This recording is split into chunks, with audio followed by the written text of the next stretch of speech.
നമ്മുടെ ജീവിതത്തിൽ നമ്മൾ നമ്മളോട് ചെയ്യുന്ന ഏറ്റവും വലിയ തെറ്റ് നമ്മളെ മനസ്സിലാക്കാൻ കഴിയാത്ത ആളുകൾക്ക് വേണ്ടി നമ്മുടെ സ്നേഹം, കണ്ണീർ, സമയം എന്നിവ ചിലവാക്കുന്നു എന്നുള്ളതാണ്.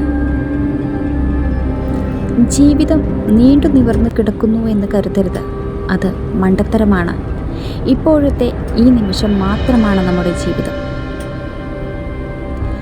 സമ്പത്തിന് ജീവിത രീതിയെ മാത്രമേ മാറ്റാൻ കഴിയൂ, അല്ലാതെ തലയെടുത്ത് മാറ്റാൻ കഴിയില്ല. നമുക്ക് ചുറ്റുമുള്ള പല ജീവിതങ്ങളെയും അടുത്തറിഞ്ഞു തുടങ്ങിയാൽ അതുവരെ നാം അവരെ നോക്കിക്കണ്ട കാഴ്ചപ്പാട് മാറും. നമ്മുടെ പ്രശ്നങ്ങൾ വെറുമൊരു നിസ്സാരമാണെന്ന് തോന്നിപ്പോകും. പ്രതീക്ഷകളുടെ തിരിനാളങ്ങൾ അണയാതിരിക്കട്ടെ. ജീവിതം ഉരുകിത്തീരുമ്പോഴും നാം ഓരോരുത്തരുടെയും മനസ്സിൽ എവിടെയോ ഒരു പ്രതീക്ഷയുടെ തിരിനാളങ്ങൾ എരിയുന്നുണ്ട്. അതാണ് നമ്മുടെ പ്രയാണങ്ങളിലേക്ക് ഇന്ധനമേകുന്നത്.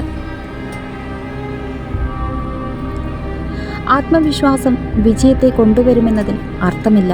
പക്ഷേ അത് നിങ്ങൾക്ക് വെല്ലുവിളികളെ നേരിടുവാനുള്ള ശക്തി നൽകുന്നു എന്നുള്ളതാണ്. യാചിക്കുന്നവൻ്റെ മുന്നിൽ നീ അഹങ്കരിക്കരുത്. അഹങ്കരിക്കുന്നവൻ്റെ മുന്നിൽ നീ യാചിക്കുകയും ചെയ്യരുത്. പിന്നിലായി പോയി എന്ന് കരുതി ഒരിക്കലും നിരാശപ്പെടരുത്. ഏറ്റവും താഴ്ന്ന പടിയിൽ നിന്നുപോലും മുകളിലേക്ക് കയറാൻ മാർഗങ്ങളുണ്ടാകും. തോൽക്കാൻ ഒരു വിഷമവുമില്ല. ജീവിതമല്ലേ, ജയം തോൽവി സാധാരണം. പക്ഷേ ചിലർ നമ്മളെ മനഃപൂർവ്വം തോൽപ്പിച്ചതാണ് എന്നറിയുമ്പോഴാണ് നാം ശരിക്കും തോൽക്കുന്നത്. ചില ബന്ധങ്ങൾ അതിരു കടന്നാൽ അവസാനം അവ നമുക്ക് ഒരുപാട് വേദനകൾ സമ്മാനിക്കും. പക്ഷേ അതിന് ഒരിക്കലും അവരെ കുറ്റപ്പെടുത്തരുത്. കാരണം അതിന് വഴിയുണ്ടാക്കി കൊടുത്തത് നമ്മളാണ്. സൂര്യനെ പോലെ തിളങ്ങാൻ നിങ്ങൾ ആഗ്രഹിക്കുന്നുവെങ്കിൽ അതിനാദ്യം നിങ്ങൾ സൂര്യനെ പോലെ എരിയണം. കാരണം അവനവനെ കീഴടക്കുന്നവർക്ക് മാത്രമേ ഈ ലോകത്തെ കീഴടക്കാനാകൂ. കടലോരത്തെ കരിങ്കല്ല് പോലെയാവണം ജീവിതം. ആക്ഷേപങ്ങളും പരിഹാസങ്ങളും തിരമാല പോലെ വന്നടിച്ചാലും പതറാതെ നേരിടണം.